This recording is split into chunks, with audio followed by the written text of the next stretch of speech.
Doctor, ഈ carrot കഴിച്ചാൽ കണ്ണിന്റെ ശക്തി കൂടും, അല്ലെങ്കിൽ അത് കഴിച്ചാൽ കൂടും, അത് ചെയ്താൽ മതി, ഇങ്ങനെയൊക്കെ നമ്മൾ ഒരുപാട് കാര്യങ്ങൾ കേട്ടിട്ടുണ്ട്. അതെ അതെ ഈ ആയുർവേദ ട്രീറ്റ്മെന്റ് വഴി അല്ലെങ്കിൽ ആയുർവേദം വഴി നമുക്ക് കണ്ണിന്റെ ശക്തി കൂട്ടാൻ എന്തെങ്കിലും മാർഗങ്ങളുണ്ടോ? കണ്ണിന്റെ ശക്തി എന്നുള്ളതല്ല, നമ്മളെ പൊതുവായിട്ട് ഹ്യൂമൻ ബോഡിയുടെ ഒരു സ്ട്രെങ്ത് കൂട്ടുക എന്ന് പറയുന്നത് നേരത്തെ ഞാൻ സൂചിപ്പിച്ചിട്ടുണ്ടായിരുന്നു. ആയുർവേദത്തിൽ പറയുന്ന പ്രധാനം ആഹാരം വിഹാരം എന്ന് പറയും. നമ്മൾ കഴിക്കുന്ന ആഹാരം ഇപ്പം നിങ്ങൾ സൂചിപ്പിച്ച മാതിരി തന്നെ ക്യാരറ്റ് കഴിക്കുക, മറ്റേ കഴിക്കുക, അത് കണ്ണിന്റെ ആരോഗ്യം കൂടുമെന്നൊക്കെ നമ്മൾ ജനറലി പബ്ലിക്കിന്റെ ഒക്കെ അവയർനെസ് ഉണ്ടല്ലോ. അപ്പോൾ കഴിക്കുന്ന എന്ത് ഭക്ഷണവും ക്യാരറ്റ് ഒക്കെ കഴിച്ചു കഴിഞ്ഞാൽ ഡെഫിനറ്റ്ലി അത് കണ്ണിന്റെ ആരോഗ്യം കൂട്ടുന്ന പല ഘടകങ്ങളും അതിനകത്തുണ്ട്. ക്യാരറ്റ് ഉണ്ട്, ലീഫി വെജിറ്റബിൾസ് ഒക്കെ കഴിച്ചാൽ നല്ലതാണ്, വൈറ്റമിൻ എ സപ്ലിമെന്റേഷൻ കിട്ടുന്നതാണ്. പക്ഷേ ഇതിൽ ഏറ്റവും പ്രധാനപ്പെട്ട കാരണം എന്ന് പറയുന്നത് നമ്മുടെ ഗട്ടിന്റെ ഹെൽത്ത് വളരെ ഇമ്പോർട്ടൻ്റ്. നമ്മുടെ സ്റ്റൊമക്ക് ഇൻഡസ്ട്രീൻ്റെ ഹെൽത്ത് ഉണ്ടല്ലോ, ആ ഹെൽത്ത് എത്രത്തോളം ഷാർപ്പാണ് എന്നുള്ളതിനെ ആശ്രയിച്ചിരിക്കും ഇതിന്റെ ഒരു അബ്സോർപ്ഷൻ നടക്കുന്നത്. അപ്പോൾ ഭൂരിഭാഗം കേസുകൾ സംഭവിക്കുന്നത് നമ്മുടെ ഫുഡൊക്കെ കറക്റ്റ് ആയിരിക്കും, പക്ഷേ നമ്മുടെ സ്റ്റൊമക്കിന്റെ പ്രോബ്ലംസും ഡൈജഷന്റെ ഒരു ആക്ടിവിറ്റീസ് കറക്റ്റ് അല്ലാതിരിക്കുന്ന സമയത്ത് അബ്സോർപ്ഷൻ കൃത്യമായി നടക്കില്ല. അപ്പോൾ വൈറ്റമിൻ എന്റെ സപ്ലിമെന്റേഷൻ കിട്ടുന്നുണ്ടാകും ക്യാരറ്റ്, ബീട്രൂട്ട്. ഇപ്പം നമുക്കിപ്പോൾ പൊതുവായിട്ട് ഇപ്പം നമ്മുടെ സൊസൈറ്റി നോക്കിക്കഴിഞ്ഞാൽ എല്ലാവരും ആണെന്നല്ല പറഞ്ഞത്, ഭൂരിഭാഗം ആൾക്കാരും ഇതൊക്കെ കഴിക്കുന്ന ആൾക്കാർ തന്നെയാണ്. ക്യാരറ്റ്, ബീട്രൂട്ട് ഇങ്ങനെയുള്ള കാര്യങ്ങളൊക്കെ വളരെ ചുരുക്കം ചില കേസുകൾ ഇല്ലാത്ത ഉണ്ടാകാം.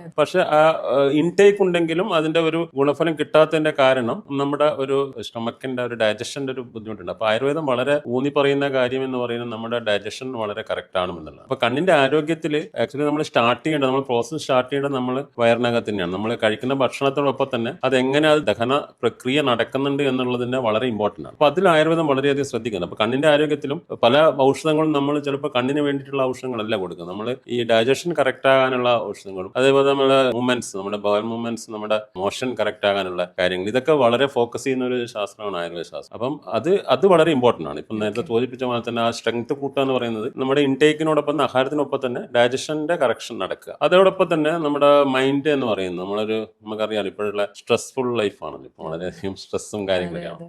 അപ്പോൾ സ്ട്രെസ്സ് കുറയ്ക്കാനുള്ള പല കാര്യങ്ങളും ചെയ്യണം. അതായത് ഇപ്പോൾ നമ്മൾ യോഗ, പ്രാണായാമം, അങ്ങനെയുള്ള കുറേ മൈൻഡിൻ്റെ കുറേ ആക്ടിവിറ്റീസ്, മൈൻഡ് എക്സസൈസും കാര്യങ്ങളൊക്കെ ചെയ്യുക. മൈൻഡിൻ്റെ ഹെൽത്തി മൈൻഡ് ഉണ്ടെങ്കിൽ മാത്രമേ ഒരു ഹെൽത്തി ബോഡി ഉണ്ടാവുള്ളൂ. തിരിച്ചും അതേപോലെ തന്നെയാണ്. നമ്മൾ ശരീരത്തിനുള്ള അസുഖങ്ങൾ, ശരീരത്തിന്റെ ബുദ്ധിമുട്ടുകൾ മനസ്സിനെ ബാധിക്കുകയും മനസ്സിന്റെ ബുദ്ധിമുട്ടുകൾ ശരീരത്തിനെ ബാധിക്കുകയും ചെയ്യുന്ന അവസ്ഥ. അപ്പോൾ രണ്ട് തരത്തിലുള്ള ബുദ്ധിമുട്ടുകൾ വന്നു കഴിഞ്ഞാലും നമ്മുടെ ഇന്നത്തെ ഫോക്കസ് ഏരിയ ആയിട്ടുള്ള വിഷനെ അത് ബാധിക്കും. ശരീരത്തിനുള്ള മറ്റു ഇപ്പം ഞാൻ നേരത്തെ സൂചിപ്പിച്ചു, ഇപ്പം ദഹനത്തിന്റെ പ്രശ്നങ്ങൾ എന്ന് പറയുന്നത്, ഇപ്പം നമ്മൾക്ക് വൈറ്റമിൻ എന്റെ അഭാവം കൊണ്ട് കണ്ണിനകത്ത് വരുന്ന ചില പ്രശ്നങ്ങൾ, ആ പ്രശ്നങ്ങൾ ഇപ്പം നമ്മുടെ കണ്ണിന്റെ വെളുത്ത ഭാഗത്ത് വരുന്ന കുത്തുകളൊക്കെ, അതേപോലെ കൃഷ്ണമണിയുടെ ഭാഗത്ത് വരുന്ന ഭാഗങ്ങൾ, അത് വൈറ്റമിൻ എയുടെ അഭാവം കൊണ്ട് വരുന്നതാണ്. അപ്പോൾ അതിനെക്കുറിച്ചിട്ടൊക്കെ ഏത് തരത്തിലുള്ള നമ്മൾ ചികിത്സ, കണ്ണിന് ചികിത്സ ചെയ്യുന്നതിന് ഉപരിയായിട്ട് നമ്മുടെ ആഹാരത്തിലും നമ്മുടെ ഡൈജഷനിലും ശ്രദ്ധിച്ചു കഴിഞ്ഞാൽ ഇങ്ങനെയുള്ള കാര്യങ്ങളൊക്കെ കറക്റ്റ് ചെയ്യാൻ പറ്റും. അതുപോലെ മൈൻഡിന്റെ ഒരു ഹെൽത്തി പെർസ്പെക്റ്റീവ് എന്ന് പറഞ്ഞാൽ വളരെ ഇമ്പോർട്ടൻ്റ് ആണ്. അപ്പോൾ മൈൻഡിന്റെ ഒരു കറക്ഷൻ ചെയ്യുക. അപ്പോൾ മൈൻഡിന്റെ ഒരു സ്ട്രെസ്ഫുൾ ലൈഫ് വന്നു കഴിഞ്ഞാൽ ഇപ്പോൾ ഇഷ്ടംപോലെ പേഷ്യൻസ് വരാറുണ്ട്. അതായത് നമ്മുടെ ഈ റെറ്റിനയ്ക്ക് വരുന്ന ഒരു നീർക്കെട്ട് എന്ന് പറയുന്ന ഒരു സെൻട്രൽ റെറ്റിനോപ്പതി എന്നൊക്കെ പറയും. അപ്പോൾ ആ തരത്തിലുള്ള അസുഖങ്ങൾ വന്നു കഴിഞ്ഞാൽ ഈ വളരെ ആങ്സൈറ്റി, ഡിപ്രഷൻ, അല്ലെങ്കിൽ വളരെ ഒബ്സസ്ഡ് ആയിട്ടുള്ള ആൾക്കാരൊക്കെ, അത് പ്രൊഫഷണലി ടെൻഷൻ വരാം, ഫാമിലിയിലെ ബുദ്ധിമുട്ടുകളാകും, അങ്ങനെ വരുന്ന ആൾക്കാർക്കൊക്കെ കണ്ണിന് അസുഖങ്ങൾ വരുന്നതായിട്ട് കണ്ടിട്ടുണ്ട്. അപ്പോൾ അവരോട് നമ്മൾ ഹിസ്റ്ററി എടുക്കുന്ന സമയത്ത് നമുക്ക് പല ആൾക്കാർക്കും ഈ സ്ട്രെസ്സിന്റെ ഒരു ബുദ്ധിമുട്ടുണ്ട്. ആ സ്ട്രെസ് എന്ന് പറയുന്നത് സൊസൈറ്റിയിൽ വളരെയധികം പ്രാധാന്യമുള്ള കാര്യമാണ്. അപ്പോൾ സ്ട്രെസ് കൂടുന്നതനുസരിച്ചും നമ്മുടെ ഒരു ഈ തരത്തിലുള്ള പറയുന്ന മാനസികമായിട്ടുള്ള ബുദ്ധിമുട്ട് കൂടുന്നതനുസരിച്ചും വിഷന് വളരെയധികം ബുദ്ധിമുട്ടുണ്ടാകുന്നതായി കണ്ടിട്ടുണ്ട്. അത് ആയുർവേദം വളരെയധികം അഡ്രസ് ചെയ്യുന്ന ഒരു വിഷയമാണ്. ഇപ്പം നമ്മൾ ഇന്നത്തെ ഒരു കറണ്ട് റിലവൻസ് ഉള്ളതുകൊണ്ടാണ് ഞാൻ പറയുന്നത്, നമ്മൾ എല്ലാ പേഷ്യൻസിനോടും കൃത്യമായിട്ട് അവരുടെ മൈൻഡിന്റെ ഒരു സ്റ്റാറ്റസ് നമ്മൾ നോക്കാറുണ്ട്. ആ മൈൻഡ് പ്രത്യേകിച്ചും സ്ലീപ്പ് വളരെ ഇമ്പോർട്ടൻ്റ് ആണ്. കൃത്യമായിട്ടൊരു 6 to 7 hours കറക്റ്റ് ഒരു സൗണ്ട് സ്ലീപ്പ് കിട്ടുക എന്ന് പറയുന്നത് മറ്റു ആരോഗ്യത്തിനോടനുബന്ധമായിട്ട് തന്നെ വിഷനും വളരെ ഇമ്പോർട്ടൻ്റ് ആണ്. സ്ലീപ്പ് ഡിസ്റ്റർബൻസ് വരുന്നതനുസരിച്ചിട്ട് അത് കണ്ണിനെ ബാധിക്കുന്നതായി കണ്ടിട്ടുണ്ട്. അപ്പോൾ ഈ സ്ട്രെങ്ത് എന്ന് പറയുന്നത് ഇതിനൊക്കെ ഒരു സം ടോട്ടൽ എഫക്റ്റ് ആണ്. നമ്മുടെ ഒരു കഴിക്കുന്ന ആഹാരം, ഡൈജഷൻ കൃത്യമായിട്ട് കറക്റ്റുക, അതുപോലെ മൈൻഡ് കറക്റ്റ് ആക്കുക, ആക്ടിവിറ്റീസ് കറക്റ്റ് ചെയ്യുക. പിന്നെ നമ്മുടെ കൺട്രോൾ ഇല്ലാത്ത കുറേ കാര്യങ്ങളുണ്ട്. അപ്പോൾ പൊല്യൂഷൻ, മറ്റു കാര്യങ്ങളൊക്കെ ഉണ്ടല്ലോ, അതും നമ്മുടെ കൺട്രോളിലല്ല. പക്ഷെ എന്നാലും ഇതിനൊക്കെ നമ്മൾ വിട്ടു നിൽക്കണമെങ്കിൽ ഇങ്ങനെയുള്ള കുറേ കാര്യങ്ങൾ ശ്രദ്ധിച്ചു കഴിഞ്ഞാൽ നടക്കുമെന്ന് തന്നെയാണ് എനിക്ക് തോന്നുന്നത്. അപ്പൊ ശരിക്കും പറഞ്ഞ ആയുർവേദത്തിൽ നമ്മുടെ ഒരു ഫുൾ ബോഡി അല്ലെങ്കിൽ ഫുൾ മെന്റൽ, സ്പിരിച്വൽ എല്ലാം ശ്രദ്ധിക്കും. അപ്പൊ ഡോക്ടർ, എങ്ങനെയാണ് ഈ ജീവനം സ്പെഷ്യാലിറ്റി നമ്മുടെ ആയുർവേദ ഹോസ്പിറ്റൽ ബാക്കി ഹോസ്പിറ്റലുകളിൽ നിന്ന് വ്യത്യാസമാണ്? എങ്ങനെയാണ് വല്ല കമ്പൈൻഡ് ട്രീറ്റ്മെന്റ്സ് ഉണ്ടോ, അല്ലെങ്കിൽ എന്ത് രീതിയിലാണ് പേഷ്യൻസിനെയൊക്കെ അപ്രോച്ച് ചെയ്യാറുള്ളത്? ജീവനം ആശുപത്രിയുടെ ഒരു പ്രത്യേകത എന്ന് പറയുന്നത് അത് പ്രധാനമായിട്ടും ആയുർവേദ സ്പെഷ്യാലിറ്റിയുടെ ഒരു ഏരിയ വളരെയധികം ഫോക്കസ് ചെയ്യാണ്. ഇപ്പം കേരളത്തിലെ മൊത്തം എടുത്തു നോക്കിക്കഴിഞ്ഞാൽ അനേകം ആയുർവേദ ആശുപത്രികളുണ്ട്. മിക്ക ആയുർവേദ ആശുപത്രികളും ജനറൽ വിഭാഗമാണ് കൈകാര്യം ചെയ്യുന്നത്. ഈ കണ്ണിന്റെ സ്പെഷ്യാലിറ്റി ഫോക്കസ് ചെയ്യുന്നത്, ഒഫ്താൽമോളജി ഫോക്കസ് ചെയ്യുന്നത് എന്ന് പറയുന്നത് വളരെ ചുരുക്കം ആശുപത്രികൾ മാത്രമേ ഉള്ളൂ. അത് ജീവനം എന്ന് പറയുന്ന ഒരു ആശുപത്രി, കണ്ണൂരിലെ ആശുപത്രി, ഈ ഒഫ്താൽമോളജി ഏരിയ, നേത്രരോഗങ്ങളെ ഫോക്കസ് ചെയ്തിട്ട് കുറച്ചുകൂടി ചെയ്യുന്നതാണ് ഒന്നാമത്തെ സ്പെഷ്യാലിറ്റി എന്ന് പറയുന്നത്. രണ്ടാമത്തെ സ്പെഷ്യാലിറ്റി എന്ന് പറഞ്ഞാൽ ആയുർവേദ ശാസ്ത്രം, ആയുർവേദ ചികിത്സ എന്ന് പറയുന്നത് 4 കാര്യങ്ങളാണ് അതിൽ പ്രധാനമായിട്ടുള്ളത്. ഒന്ന് എന്ന് പറയുന്നത് പ്രധാനമായിട്ടും ഫിസിഷ്യൻ, ഡോക്ടർ എന്നുള്ളത്.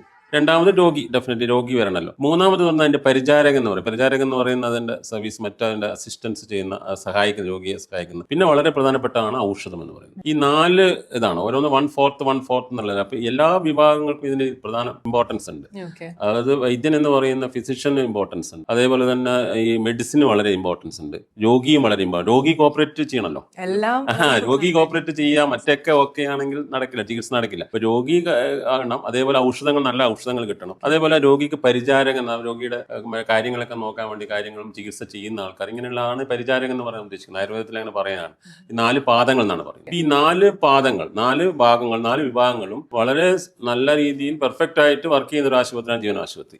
അതിൽ പ്രധാനപ്പെട്ടമായിട്ടുള്ള ഡോക്ടർ എന്നുള്ള കാര്യം, രോഗി, അത് 2 മാറ്റി നിർത്തിയാൽ തന്നെ ഔഷധം വളരെ പ്രാധാന്യമാണ്. ആയുർവേദ ചികിത്സയിൽ ഔഷധം എന്ന് പറയുന്നത് വളരെ പ്രധാനമായ കാര്യമാണ്. അതായത് റോഡ്രക്സ്, കറക്റ്റ് നമ്മൾ പല ഔഷധങ്ങളുടെയും പ്രിപ്പറേഷനിൽ റോഡ്രക്സ്, സംസ്കൃത മരുന്നുകൾ നമ്മൾ ശേഖരിക്കണം. പല സസ്യങ്ങളും മറ്റുള്ള പല കാര്യങ്ങൾ ശേഖരിച്ച് ഔഷധങ്ങൾ ഉണ്ടാക്കുക. അത് കൃത്യമായ ഗുണമേന്മയോടുകൂടി ഔഷധങ്ങൾ ഉണ്ടാക്കി കഴിഞ്ഞാൽ മാത്രമേ ഒരു വൈദ്യൻ നിർദ്ദേശിക്കുന്ന ഒരു ചികിത്സ കൃത്യമായ രീതിയിൽ രോഗിക്ക് കിട്ടുകയുള്ളൂ. അപ്പോൾ ഔഷധ നിർമ്മാണം, നമ്മുടെ ജീവനത്തിൽ അതിൻ്റെതായിട്ടുള്ള ഒരു ഔഷധ നിർമ്മാണ യൂണിറ്റ് ഉണ്ട്.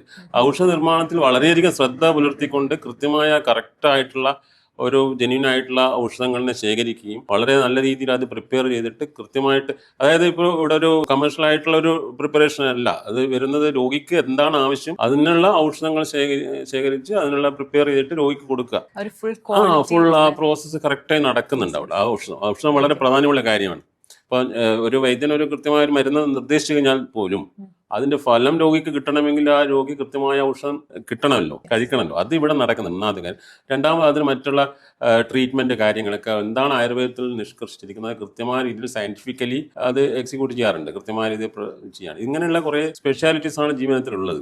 ഇതെല്ലാം ഒരുമിച്ച് എല്ലാം ഒരുമിച്ച് അത് എന്താണ് അതിൻ്റെ ഒരു പേഴ്സൻ്റ് ചെയ്യുന്നത്, അതെല്ലാം ഒരുമിച്ച് ഒരു ബ്ലെൻഡ് ചെയ്ത് ഇങ്ങനെ പോകുന്ന ഒരു ഇതായതുകൊണ്ടാണ് ജീവിതത്തിൽ ഇത്രയും ഇത് കിട്ടുന്നത്.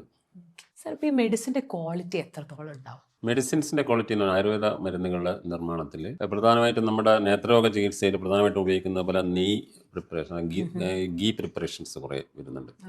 അതിൽ ആയുർവേദ ചികിത്സയിൽ പ്രധാനമായും നേത്രരോഗത്തിൽ നമ്മൾ ഉപയോഗിക്കുന്നത് ഈ ഘൃതങ്ങൾ എന്ന് പറയും. ആയുർവേദത്തിൽ ഘൃതം എന്ന് പറയുന്നത് നെയ്യാണ്, അത് ഗീ. അതിൽ നെയ്യുടെ പ്രിപ്പറേഷനിൽ ഏറ്റവും പ്രധാനപ്പെട്ടതാണ് ഈ പശുവിൻ നെയ്യ് ശേഖരിക്കുക എന്ന് പറഞ്ഞത്. പശുവിൻ നെയ്യ്, പാല്, ഇങ്ങനെയുള്ള ഉൽപ്പന്നങ്ങളൊക്കെ ചേർത്തിട്ടാണ് പല മരുന്നുകൾ ഉണ്ടാക്കുന്നത്.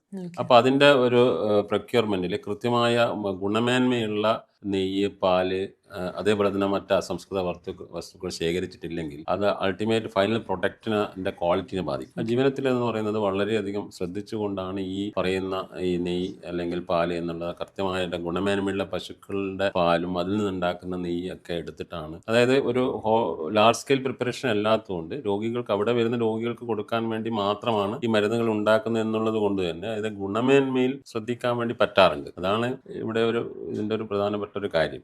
അപ്പം പിന്നെ നമ്മൾക്ക് നിർദ്ദേശിക്കുന്ന, ഇപ്പം ഒരു രോഗി വന്നു കഴിഞ്ഞാൽ ഞാനൊരു മരുന്ന് നിർദ്ദേശിച്ചു കഴിഞ്ഞാൽ ഏത് മരുന്നാണെങ്കിലും അത് ഏത് താളിയോലകളിലോ ഏത് ഗ്രന്ഥങ്ങളിലെ മരുന്നുകളാണെങ്കിലും അത് ഉണ്ടാക്കാനുള്ള സജ്ജീകരണം അവിടെ ഉണ്ട്. അല്ലാതെ ഒരു സെറ്റ് ഓഫ് മെഡിസിൻസ് വെച്ചിട്ട് ട്രീറ്റ്മെന്റ് ചെയ്യുന്നതിനുപരിയായിട്ട് ചില പേഷ്യന്റ് ടു പേഷ്യന്റ് ചിലപ്പോൾ മരുന്നുകൾ മാറും. ചില ഈ ഒരു മെഡിസിൻ വേണം എന്ന് നമുക്ക് തോന്നിക്കഴിഞ്ഞാൽ അത് ഉണ്ടാക്കാനുള്ള ഒരു ഫെസിലിറ്റി നമ്മൾ ഉണ്ടാക്കാറുണ്ട്, അത് കൊടുക്കാൻ പറ്റാറ്. ഡയബറ്റിക് റെറ്റിനോപ്പതി, ഇന്നിപ്പോൾ നമ്മൾ പറഞ്ഞല്ലോ, ഡയബറ്റിക് റെറ്റിനോപ്പതിയിൽ എല്ലാ ഡയബറ്റിക് റെറ്റിനോപ്പതിയിലും ഒരേ തരത്തിലുള്ള മരുന്നുകളല്ല. അത് പേഷ്യന്റ് ടു പേഷ്യന്റ് ചിലപ്പോൾ മെഡിസിൻസിൽ മാറും, അവസ്ഥകൾക്കനുസരിച്ച് മാറും. അല്ലാതെ നമുക്ക് ഡയബറ്റിക് റെറ്റിനോപ്പതി ഇതാണ് മെഡിസിൻസ് കൊടുക്കുക എന്ന് പറഞ്ഞ് ചികിത്സിക്കുന്ന രീതിയിലല്ല. ആയുർവേദത്തിൽ എന്ന് പറഞ്ഞാൽ രോഗിയുടെ അവസ്ഥയും രോഗത്തിന്റെ അവസ്ഥയും നോക്കിയിട്ട് മരുന്നുകൾ മാറും. അത് ഉണ്ടാക്കാനുള്ള ഒരു ഫെസിലിറ്റി നമുക്ക് ഉണ്ടാവട്ടെ, നമ്മൾ ചെയ്യാറുണ്ട്.